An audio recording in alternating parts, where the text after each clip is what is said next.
Power star Pawan Kalyan నటించిన కాటమరాయుడు సినిమాకి సంబంధించిన ఒక సీన్ ఆన్లైన్లో లీక్ కావడం సంచలనం క్రియేట్ చేస్తోంది. ఈ సంగతి తెలిసిన వెంటనే చిత్ర యూనిట్ అప్రమత్తమైంది. ఈ సీన్ సినిమా క్లైమాక్స్లో వచ్చే యాక్షన్ సీన్ అని అంటున్నారు. ఈ సీన్ చూస్తుంటే ఇది ఎడిటింగ్ రూమ్ నుండే లీక్ అయినట్లు అనుమానాలు వ్యక్తమవుతున్నాయి. చిత్ర యూనిట్ వెంటనే ఈ సీన్ ఆన్లైన్ నుండి తొలగించే ప్రయత్నంలో ఉన్నట్లు సమాచారం. కాటమరాయుడు సినిమా నుండి లీక్ అయినట్లు ప్రచారం జరుగుతున్న సీన్ ఇదే.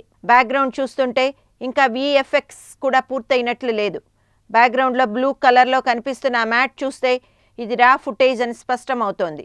అప్రమత్తమైన టీం సినిమాకు సంబంధించిన సీన్ ఆన్లైన్లో లీక్ కావడంతో సినిమా యూనిట్ అప్రమత్తమైనట్లు తెలుస్తోంది. గతంలో పవన్ కళ్యాణ్ నటించిన అత్తారింటికి దారేది చిత్రం విడుదల ముందే ఎడిటింగ్ రూమ్ నుండి లీక్ అయిన సంగతి తెలిసిందే.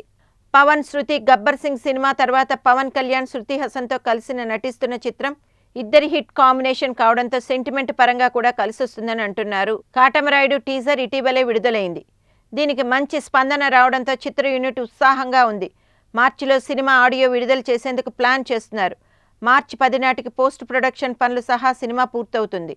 మరోపక్క కాటమరాయుడు సినిమా నైజాం డిస్ట్రిబ్యూషన్ హక్కులను హీరో నితిన్ సొంతం చేసుకోవడంతో బిజినెస్ సర్కిల్లో సినిమాపై క్రేజ్ రెట్టింపైంది.